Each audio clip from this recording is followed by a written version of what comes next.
Donc la French Connection, beaucoup de gens de ma génération pensent la connaître. C'est la plus grande organisation de trafiquants de drogue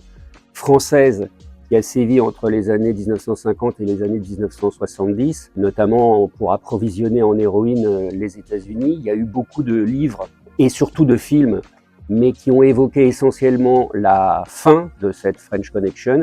Et moi, j'ai essayé dans Les Loups de Tanger d'évoquer la naissance de cette organisation qui n'était pas très connue.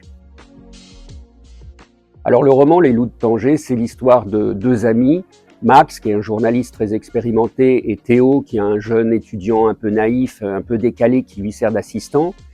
Et au printemps 1953, ils partent à Tanger pour enquêter sur une histoire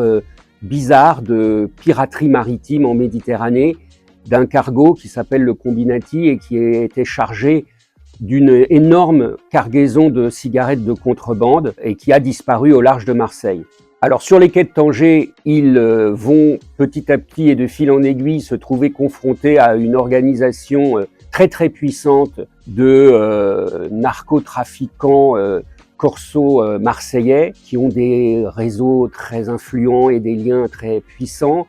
et qui, en plein dans ce Maroc, en pleine décolonisation, vont constituer l'armature de cette future French Connection. C'est un roman que je dirais humaniste sur la mafia parce que le point de vue que j'ai adopté, c'est le point de vue de deux hommes ordinaires,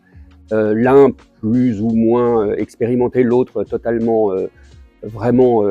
naïf, et qui se trouvent confrontés à un mal qui les dépasse.